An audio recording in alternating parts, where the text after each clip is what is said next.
Ciao ragazze mie e ragazzi miei e bentornati sul mio canale. Allora, oggi incontriamo un vecchio amico che cammina lentamente, ha una lunga barba bianca, indossa un mantello, nella mano stringe una lanterna e nell'altra un bastone.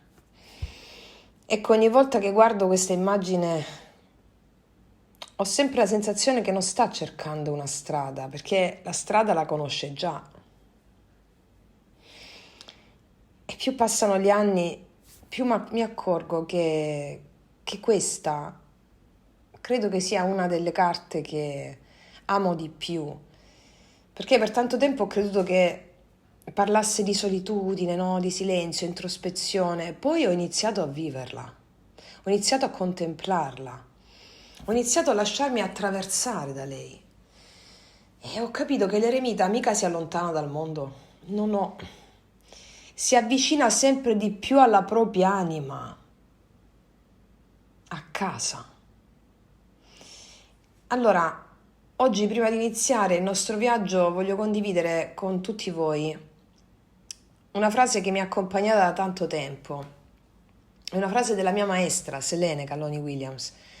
Ogni volta che l'ascolto non so, mi emoziona, come se fosse la prima volta. E dice così: gli uomini fanno nel tempo lineare ciò che gli dei fanno nell'eternità. Allora, quando ho sentito per la prima volta questa frase, qualcosa dentro di me è cambiato, perché magari fino ad allora avevo sempre pensato, no, ma come tutti noi, a meno che non sei proprio un appassionato, che i miti fossero soltanto, sai, quei racconti dell'antica Grecia che ti facevano studiare per forza a scuola, almeno per chi ha fatto il liceo, io ho fatto il liceo scientifico. Cioè, storie bellissime ma lontane. Poi invece ho incontrato James Hillman e attraverso la psicologia archetipica ho scoperto un mondo pazzesco, cioè completamente diverso di guardare il mito. Cioè, ho iniziato a capire che i miti non sono delle cose che rimangono nel passato, ma sono delle cose vive, che continuano proprio a respirare, cioè continuano a raccontarsi attraverso di noi. E quindi mi sono fatta una domanda. Ma se ognuno di noi, senza nemmeno accorgersene, sta vivendo un mito? Tutte le immagini che ritornano nella nostra vita attraverso gli incontri che facciamo, le ferite, gli amori, le paure, e se queste fossero il modo attraverso cui quel mito sta continuando a parlarci? Allora, forse è proprio questo quello che l'eremita fa. Cioè, ecco perché l'eremita cammina così lentamente, perché ci sono delle verità che non possono essere raggiunte se corriamo, cioè possono soltanto essere onorate, incontrate. E allora, adesso ti chiedo di venire con me perché torniamo proprio all'inizio. Cioè, torniamo proprio all'inizio, quando esisteva soltanto il cielo, la terra, gli dei. Perché è proprio là che inizia questa storia. Per comprendere davvero l'eremita, cioè dobbiamo tornare molto indietro, molto prima degli uomini, molto prima del tempo, quando veramente c'era solo il cielo, la terra e gli dei. Allora la terra era Gea e il cielo era Urano e dall'unione di Gea e Urano nacquero i Titani.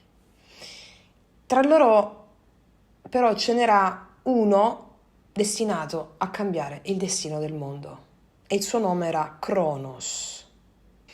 Ma Cronos non nasce come un mostro, nasce come un figlio, cioè un figlio che assiste ogni giorno al dolore della propria madre, perché Urano, che era il dio del cielo, aveva paura che i suoi figli che aveva generato potessero fare qualcosa contro di lui, cioè aveva paura che uno di loro potesse prendere il suo posto. Così ogni volta che un figlio nasceva, allora lo ricacciava nelle profondità della terra, che era Gea. Allora immaginate Gea, c'è una madre costretta a vedere i propri figli imprigionati nel suo grembo, c'è un dolore insopportabile. E fu in quel momento che Gea, la terra, decise di ribellarsi. Allora forgiò una falce e chiese ai suoi figli chi di loro avrebbe avuto il coraggio di affrontare il padre. Niente, tutti abbassavano lo sguardo, non ne volevano sapere, tranne uno, Cronos. Allora Cronos fece un'imboscata a Urano e con quella falce, sapete cosa fece? Lo evirò. Terribile. È un'immagine troppo forte, violenta. Ha evirato il padre. Però il mito non ci parla della cronaca, no? Sappiamo che dobbiamo leggere i miti in assenza di giudizio. Ci sta parlando attraverso le immagini, che sono emozioni. Allora da quel gesto che fece nasce la nuova era, cioè il vecchio ordine si spezza, il tempo inizia a scorrere, inizia proprio a camminare il tempo e Cronos diventa il nuovo sovrano. Cronos ha vinto, Urano è stato detronizzato. E da questo momento in poi diventa lui il nuovo sovrano del cosmo. Però ogni volta che un mito racconta la nascita di un nuovo regno, ci sta parlando anche della nascita di un nuovo modo di abitare il mondo. Cioè con Cronos nasce il tempo lineare. Il tempo della successione, del prima, del dopo, di ieri, domani, il tempo che impariamo a misurare. Allora Sri Aurobindo ci offre una riflessione che ogni volta che la incontro, questa riflessione mi fa tornare con la mente a questo mito. Cioè scrive che è con la mente che nasce la percezione del tempo, è la mente che divide quello che prima era vissuto come unità, è la mente che organizza l'esperienza in un prima e un dopo, che confronta, che misura, che costruisce la successione degli eventi. E questa immagine mi riporta a un altro mito che abbiamo già attraversato insieme, che è quello di Eros e Psiche, di Amore e Psiche. Vi ricordate le sorelle di Psiche? Che rappresentano la mente, no? Nella natura simbolica, cioè la mente che dubita, che confronta, che vuole capire tutto, che interrompe, mi verrebbe da dire, l'immediatezza dell'incontro con l'anima. Ecco, questo succede anche a noi, cioè c'è un istante in cui stiamo vivendo qualcosa con totale naturalezza, bellezza, e a un certo punto compare un pensiero. Ma se non fosse vero? Ma se mi stessi sbagliando? Se... Ed ecco che, senza accorgercene, quando interviene la mente, iniziamo a calcolare, analizzare, a confrontare, a misurare. Cioè è come se dentro di noi iniziasse il regno di Cronos. Però dobbiamo fare attenzione perché questo... Cioè, Aurobindo diceva la mente fu l'aiuto, la mente è l'ostacolo, cioè la mente è al servizio dell'anima, deve essere riportata tale. La mente ci serve, è un dono straordinario, ci permette di ricordare, di imparare, di costruire, di progettare. Cioè il problema nasce quando crediamo noi che esista un solo modo di vivere il tempo. E che il tempo della mente, la mappa mentale, il tempo che misura sia l'unico tempo possibile. È là che inizia il problema. Quindi ritornando al mito, a Cronos, che cosa succede? Che Cronos diventa lentamente quello che aveva combattuto. Cioè diventa suo padre. Cioè anche lui riceve una profezia, anche lui viene avvertito e gli viene detto: uno dei tuoi figli prenderà il tuo posto. E sapete che succede? Che Cronos fa esattamente quello che aveva fatto suo padre. Cioè ogni volta che nasce un figlio lui se lo ingoia, uno dopo l'altro. È impressionante, perché qua il mito ci mostra una verità profondissima. Cioè se una ferita non viene trasformata, continua a ripetersi. E noi rischiamo di diventare proprio quello che un tempo ci ha fatto soffrire.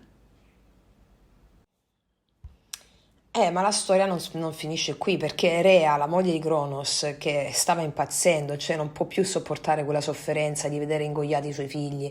Quindi quando nascerà Zeus, che è figlio di Cronos e di Rea, allora decide di proteggerlo.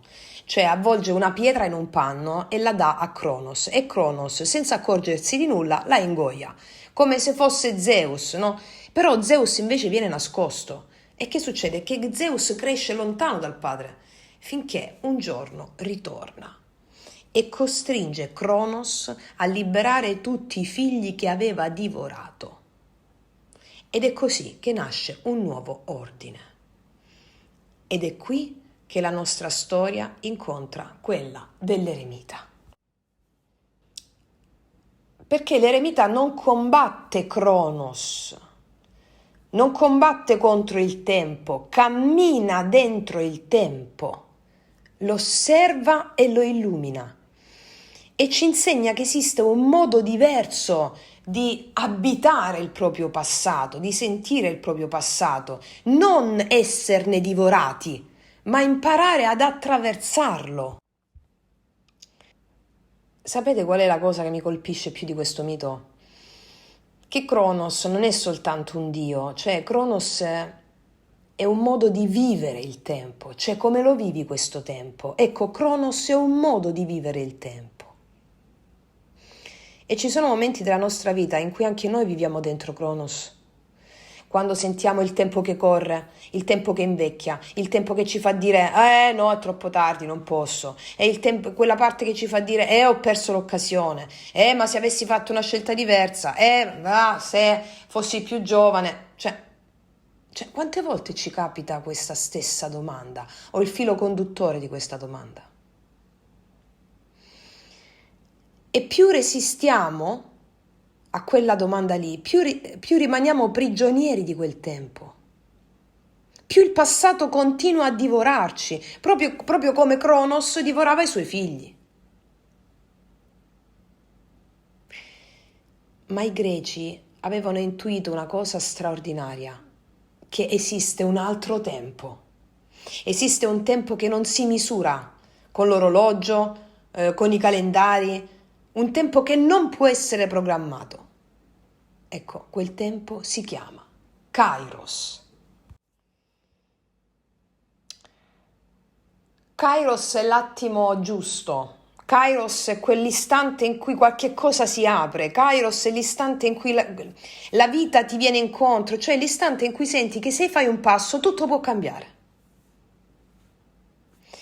E sapete una cosa? Kairos non arriva perché lo controllo. No, Kairos arriva quando siamo presenti, è l'attimo presente, cioè quando smettiamo di combattere il tempo, l'idea del tempo, quando smettiamo di combattere Cronos, quando smettiamo di chiedere al passato di essere diverso da quello che è stato, quando smettiamo di avere paura del futuro, ecco, Kairos accade. Io credo che tutti noi abbiamo fatto esperienza di Kairos almeno una volta nella vita, cioè io personalmente lo faccio continuamente, amando, no, quello che faccio, magari senza sapere che si chiamasse così, cioè non lo so, ti è mai capitato di essere immersa in qualche cosa, una conversazione, che ne so, un tramonto, una meditazione, un abbraccio, appunto un lavoro chiamate. Cioè, all'improvviso guardi l'orologio e vi accorgete che sono passate 2 ore. Cioè, della serie, ma come? 5 minuti fa erano ieri. Cioè, capito? Eppure, cioè, è passato pochissimo tempo. Oppure il contrario, ti è mai capitato di aspettare 5 minuti davanti a una telefonata importante o di fare qualche cosa che non sentivate vostra? Quei 5 minuti, non lo so, davanti alla porta di un ospedale, quei 5 minuti sono eterni, sembrano non finire mai. Ecco, l'orologio segna sempre lo stesso tempo, ma tu stavi vivendo 2 tempi completamente diversi. Cronos misura il tempo e Kairos misura la qualità della presenza che hai. Cioè Cronos ti chiede che ora è, Kairos domanda invece quanto eri presente in quell'istante? Ed è per questo che l'eremita cammina così lentamente, perché non sta cercando di arrivare prima, sta cercando di essere completamente presente a ogni passo.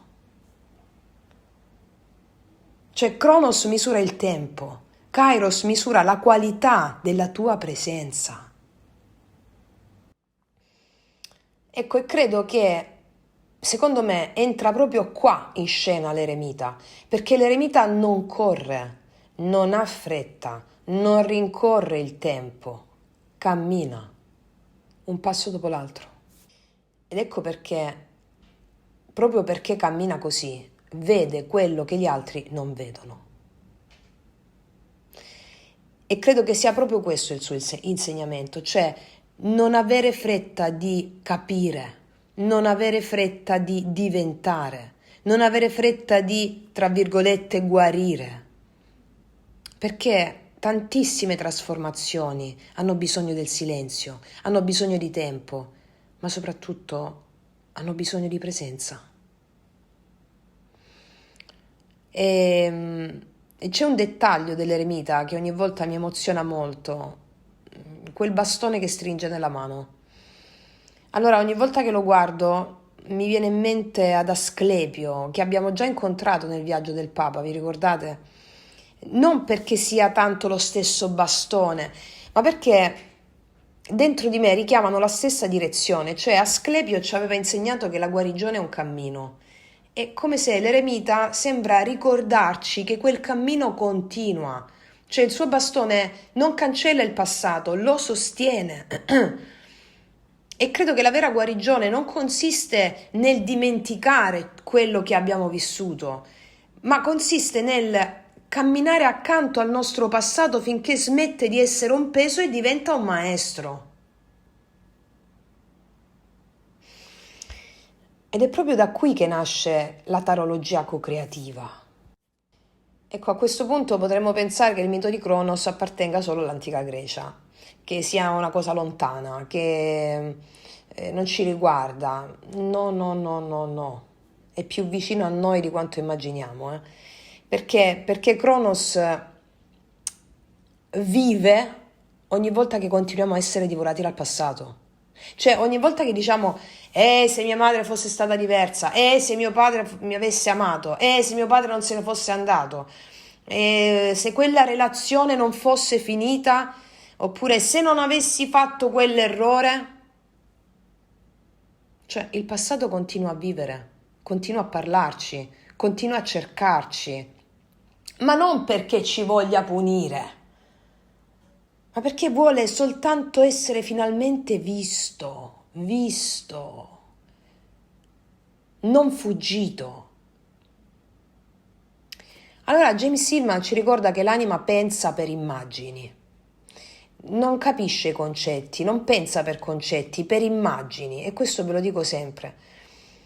E allora quella ferita che continua a tornare, quella relazione che sembra ripetersi, quella che ci ha lasciato, dove siamo stati male, si ripete in altre relazioni, quell'emozione che non riusciamo proprio a lasciare andare, cioè non sono errori, sono immagini.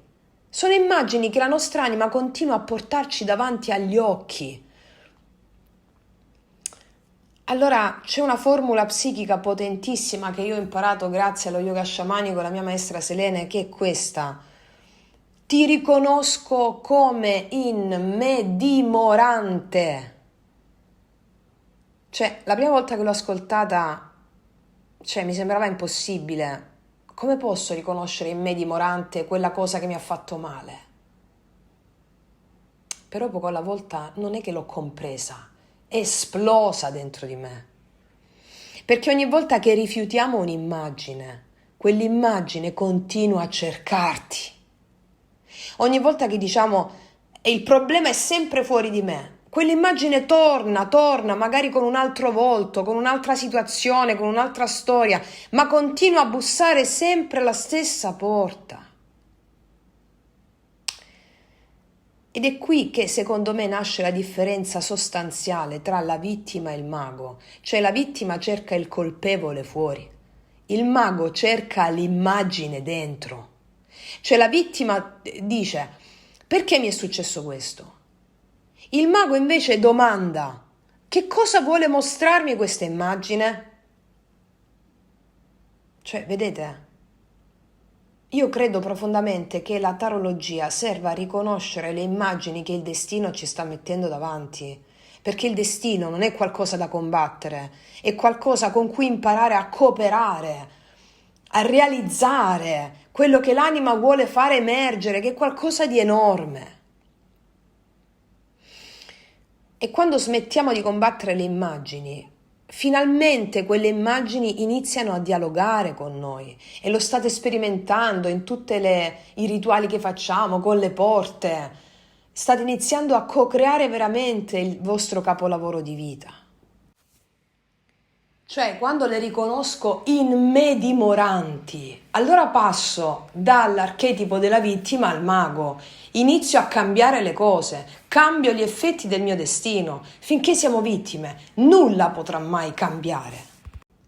E allora quando iniziamo a dialogare con le immagini, il passato smette di essere qualcosa che ci divora. Ed è lì che Cronos perde il suo potere, ed è lì che dentro di noi finalmente può nascere Kairos. Ed è proprio per questo che adesso ti voglio invitare a fare un'esperienza, non per capire con la razionalità questo mito, ma per incontrarlo, per vederlo.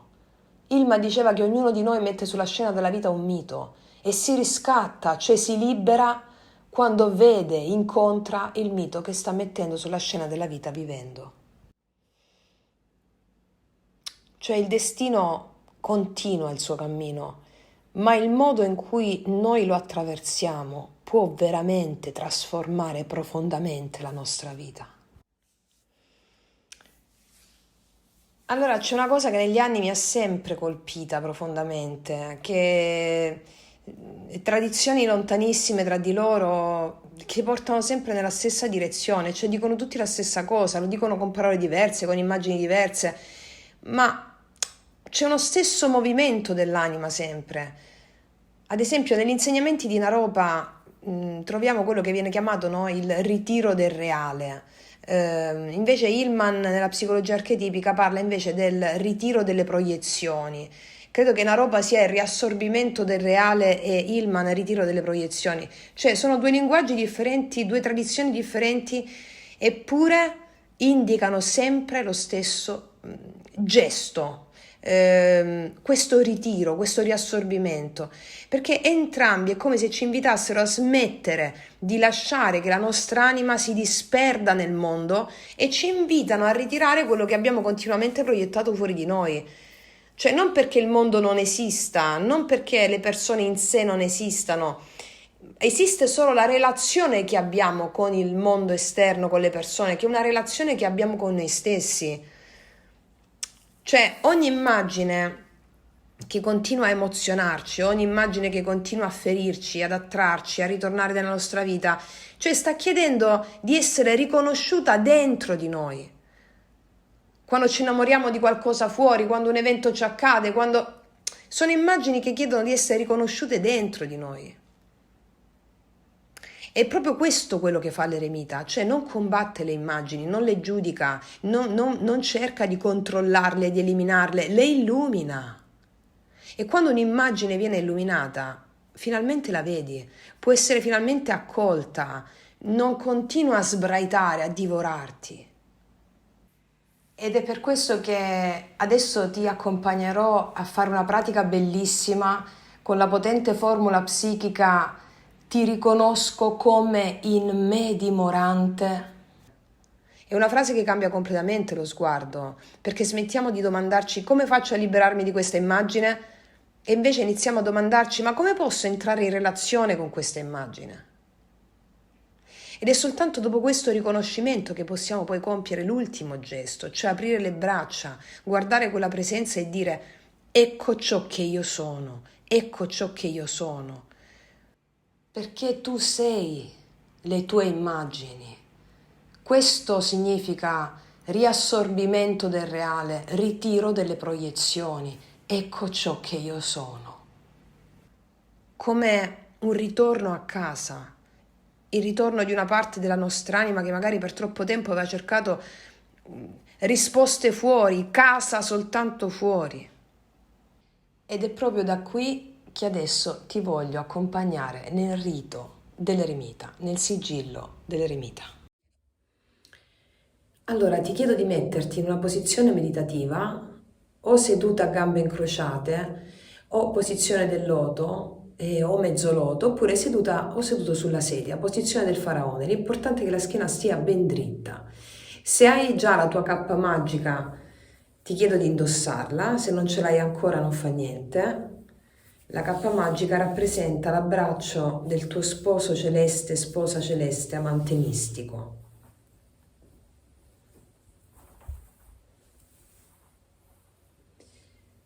Ti chiedo di mettere la mano destra sopra la mano sinistra e le punte dei pollici che si toccano e poi appoggiarle sul ventre. Adesso ti guiderò in una meditazione, non vedrai il video, ascolterai soltanto la mia voce. Chiudi gli occhi, lascia che il respiro diventi naturale. Concentrati sull'aria che entra ed esce dal naso.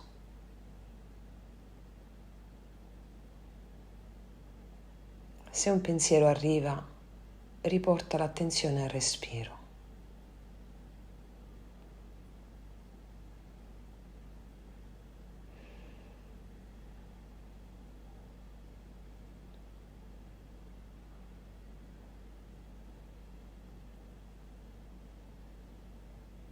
Non cercare di vedere qualcosa, non sforzarti di immaginare, semplicemente respira.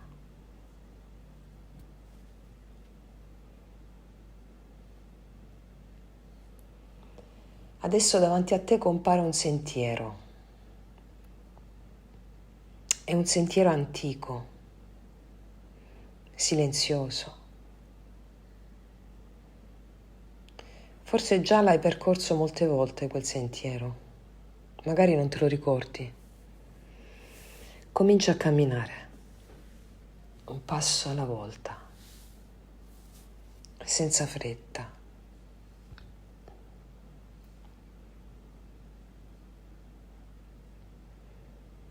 Intorno a te è buio, ma non è un buio che spaventa, è il buio del mistero. Il buio nel quale gli occhi imparano a vedere una luce diversa.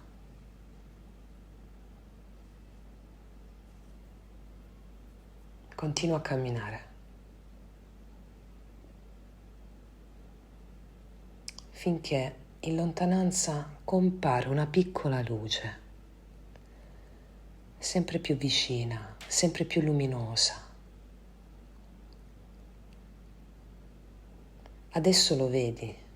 Davanti a te c'è un anziano, un vecchio, un anziano, indossa una lunga veste. Nella mano sinistra tiene un bastone e nella destra una lanterna. È l'eremita.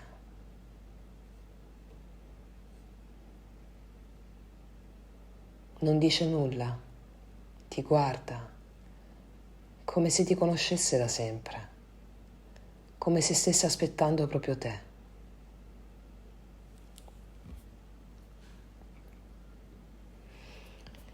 Lentamente l'eremita solleva la lanterna. La sua luce illumina il suo volto, poi illumina il tuo e infine te la porge. Ti invita a prenderla.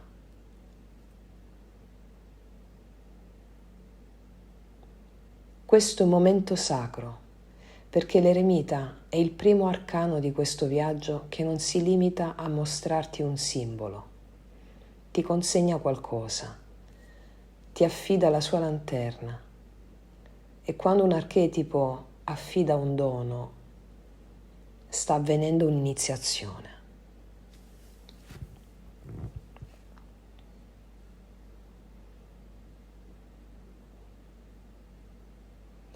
Ricevendo questa lanterna non ricevi una risposta, ricevi una responsabilità, la responsabilità di custodire la tua luce.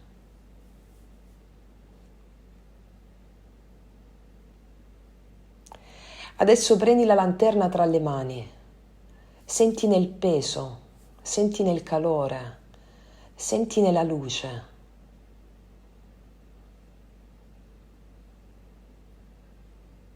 E mentre la tieni davanti a te, lascia che emerga spontaneamente un'immagine, non cercarla. Lascia che sia lei l'immagine a raggiungerti. Potrebbe essere una persona, potrebbe essere un animale, un luogo, un ricordo, una parola, un vuoto. Qualunque cosa si presenti, accoglila.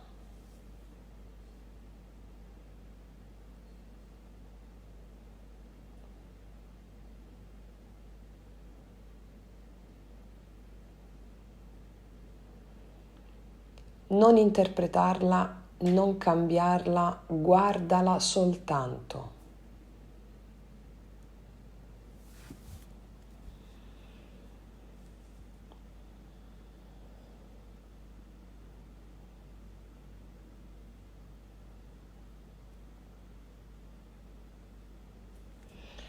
Ora posa delicatamente la lanterna accanto a te.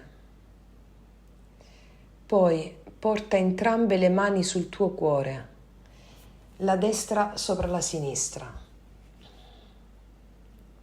Guarda ancora quella presenza e ripeti lentamente 3 volte dopo di me.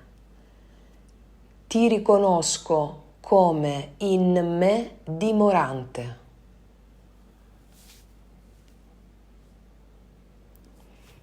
Ti riconosco come in me dimorante. Ti riconosco come in me dimorante.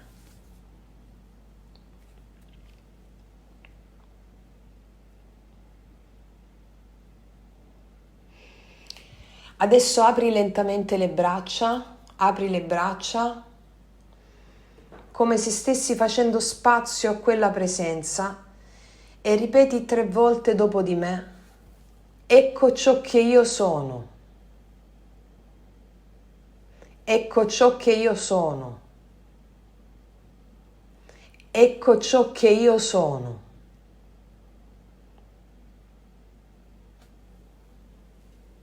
Stai compiendo un gesto iniziatico. Stai riportando a casa un'immagine della tua anima. Adesso riporta lentamente le mani sul cuore. Respira. Senti nel corpo la presenza che è dentro di te. Quella presenza ora cammina con te.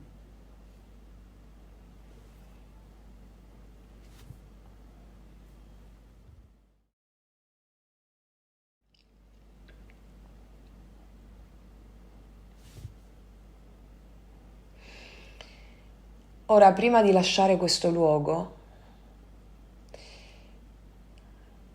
fai un patto con il tuo daimon, una ferma risoluzione. Porta le mani sul cuore, la mano sinistra sul cuore, sul petto, la mano destra sopra la sinistra e ripeti dopo di me: io prendo ferma risoluzione di non fuggire più dalle immagini della mia anima.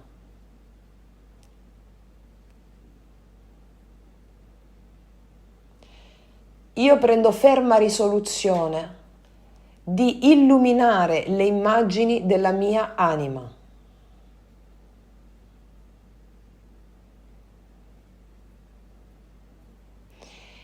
Io prendo ferma risoluzione di camminare con pazienza.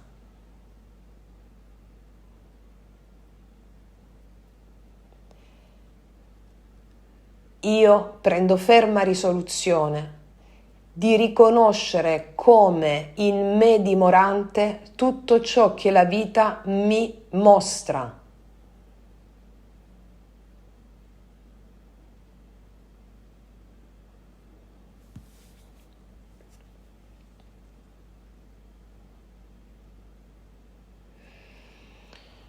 Ora lascia che questo patto entri nel tuo corpo, respiralo, vivilo,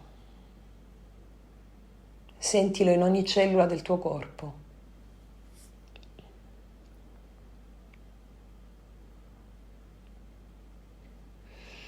Da questo momento non sei più uno spettatore del tuo destino, del tuo cammino. Sei mago, maga, sciamana, sciamano, cooperatore del tuo destino.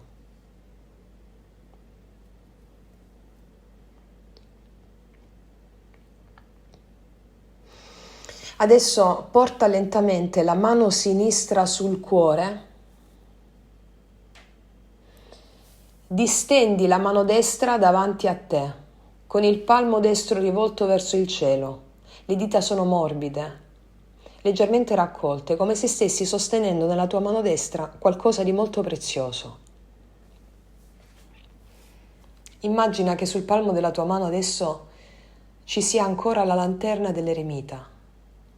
Non stringerla, non trattenerla, custodiscila. Questa lanterna è la luce che l'eremita ti ha affidato. Non ti mostrerà tutto il futuro, ma illuminerà sempre il passo che sei chiamato a compiere adesso. Ogni volta che ti sentirai perduta, ogni volta che la mente vorrà conoscere tutte le risposte, ogni volta che Cronos ti trascinerà nel rimpianto del passato o nella paura del futuro, ricorda questo gesto, una mano sul cuore, l'altra che custodisce la lanterna. Respira. La luce non ti chiede di vedere tutta la strada, ti chiede soltanto di illuminare il passo che stai vivendo.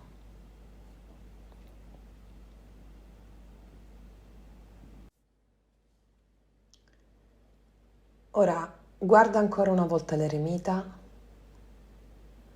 Lui ti sorride, non dice nulla. Come è arrivato, lentamente si allontana lungo il sentiero.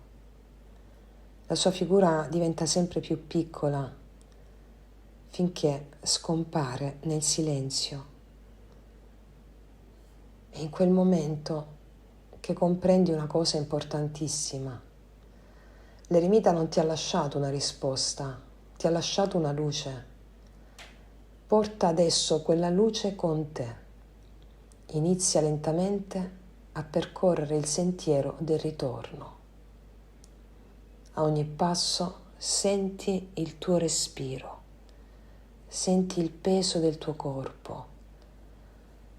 Muovi dolcemente le dita delle mani, dei piedi. Inspira profondamente.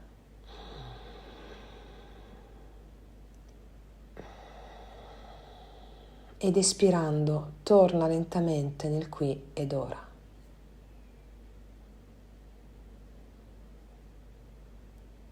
Ora, quando lo sentirai, riapri gli occhi. Eccoci qua, ragazze e miei ragazzi. Allora, prima di salutarci, l'eremita ti affida un piccolo gesto. Nelle prossime 24 ore, quando ti troverai davanti a un dubbio, quando ti troverai davanti a una scelta, una preoccupazione, cioè non chiederti come andrà a finire, cioè non cercare di vedere subito tutta la strada, fermati, respira e domandati soltanto questo: qual è il prossimo passo che la mia anima mi sta chiedendo di illuminare? Non il 10° passo, non la meta, non il risultato, il prossimo passo. E poi compi quel passo. Lascia che sia quel piccolo gesto ad aprire poi il successivo.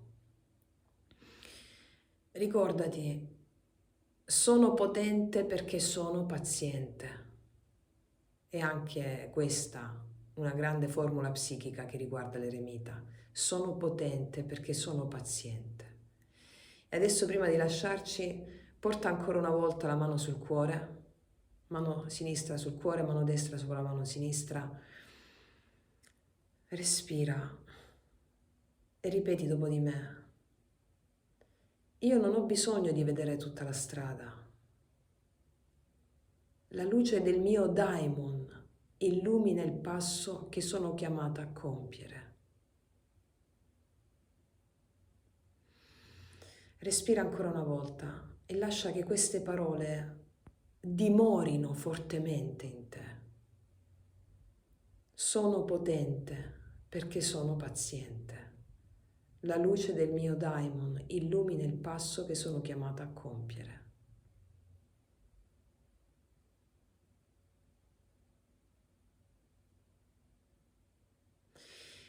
Adesso metti le mani giunte in preghiera davanti al torace. Ringraziamo la nostra foresta immaginale per averci ospitato. Ormai ci accompagna da sempre, da tutti gli arcani. Ogni volta che chiudiamo gli occhi, noi entriamo in quella soglia liminale che è la nostra foresta immaginale. Ringraziamola profondamente per averci ospitato, con la consapevolezza di poterla ritrovare in qualsiasi momento, tutte le volte che chiudiamo gli occhi e la richiamiamo alla nostra memoria, nel nostro campo visivo interno. E allora ringraziamo i nostri avi e i nostri antenati per averci accompagnato in questo ulteriore bellissimo passaggio iniziatico. Ringraziamo l'eremita, il grande archetipo arcano, e facciamo un inchino davanti a noi e dedichiamo i meriti della nostra pratica spirituale a qualcosa o a qualcuno, specificando affinché potremmo dedicarla ai nostri avi e ai nostri antenati. Dedico i meriti sprigionati da questa mia pratica spirituale ai miei avi e ai miei antenati affinché abbiano una buona rinascita e un buon karma. Credo che questo si addica tantissimo alla pratica dell'eremita, alla pacificazione del passato, dei nostri avi, dei nostri antenati, perché ogni immagine che ci ritorna sono immagini che anche i nostri avi hanno vissuto e quando queste immagini vengono pacificate noi riusciamo a liberare una grandissima forza da quel nostro passato che ci ha divorati e iniziamo a sperimentare il tempo di Kairos, che è il tempo della presenza consapevole e del nostro capolavoro di vita. Quindi ragazze e miei ragazzi, detto questo, vi abbraccio profondamente e noi ci vediamo al prossimo arcano e come sempre che tutti gli dei ti benedicano. Mua!